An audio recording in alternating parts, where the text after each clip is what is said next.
रावण कौन था, कैसे पैदा हुआ, पिता का क्या नाम था, माता का क्या नाम था।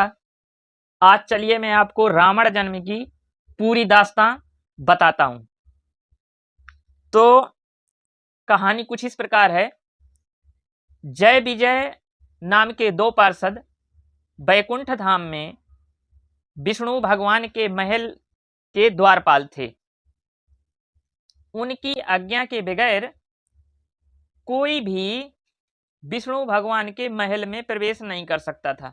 यहाँ तक कि देवाधिदेव महादेव ब्रह्मा जी, देवताओं के राजा इंद्र, मतलब कोई भी जय विजय की आज्ञा के बगैर प्रवेश नहीं कर सकता था।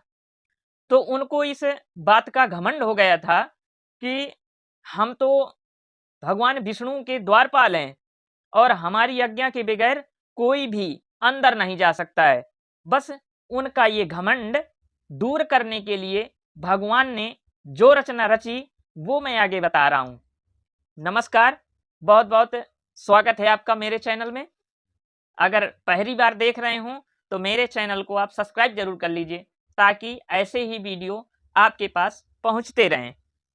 तो भगवान विष्णु जी उनके इस घमंड को दूर करने के लिए जो उपाय किए वो जो है तो इस प्रकार हैं कि एक दिन भगवान विष्णु से मिलने के लिए चारों कुमार यानी सनक, सनंदन, सनातन और सनत कुमार, ये चारों कुमार भगवान विष्णु से मिलने के लिए महल में आ पहुंचे।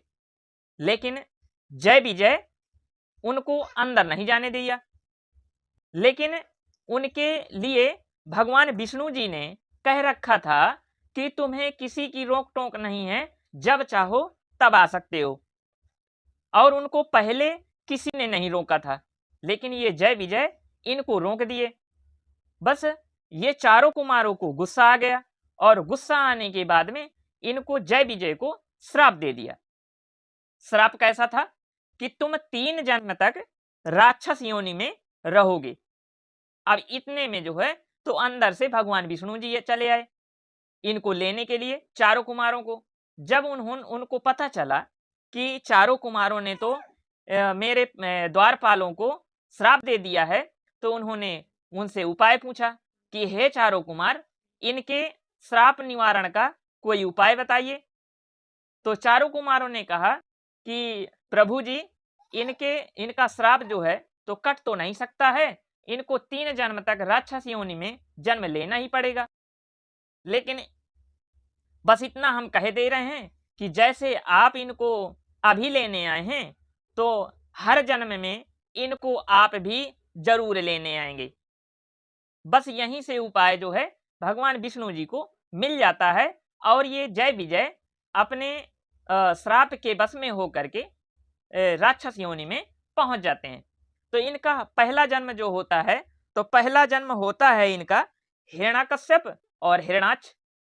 दूसरा जन्म होता है तो रावण और कुंभकर्ण। तीसरा जन्म जो होता है तो शिशुपाल और दंतवक्र। तो यहां पर कहानी है कि रावण का जन्म कैसे हुआ।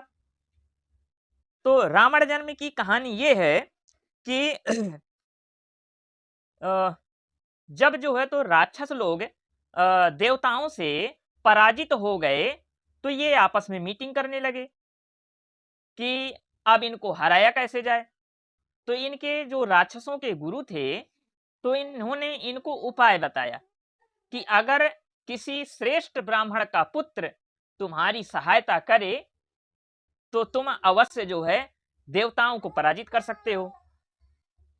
तो अब राक्षस लोग सोचने लगे कि भला हम अधम जाति के लोगों का कोई श्रेष्ठ ब्राह्मण सहायता क्यों करेगा। तो इनकी मीटिंग का दौर चल रहा था।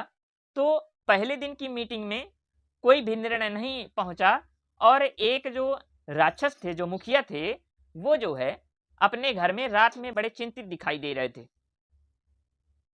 तो उनको चिंतित देख करके उसकी जो पुत्री थी उसका नाम था केसिनी, उसने अपने राक्षस पिताजी से पूछा कि पिताजी, तुम्हारी चिंता का कारण क्या है।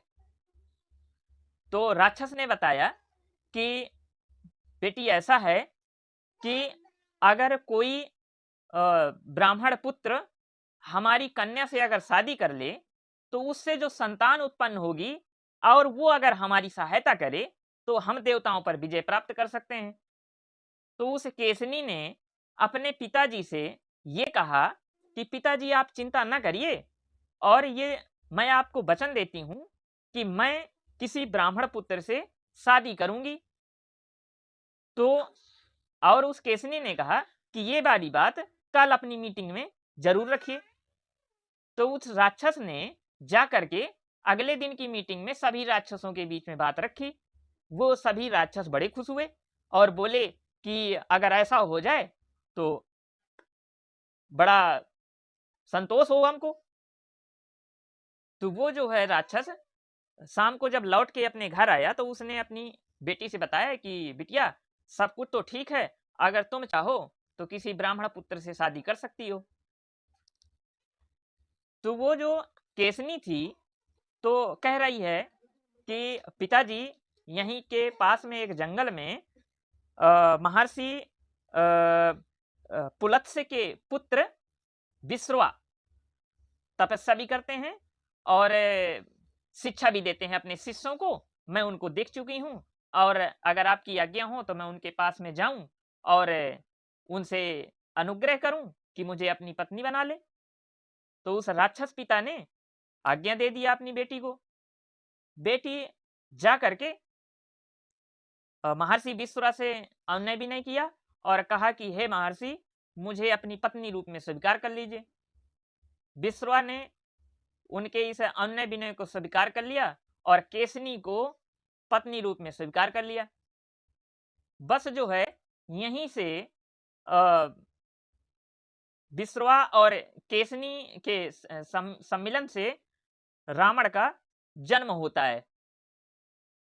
बहुत बहुत धन्यवाद आपको मेरी कहानी सुनने के लिए, और कहानी अगर अच्छी लगी हो तो लाइक, कमेंट और शेयर जरूर कर दीजिए। Thank you.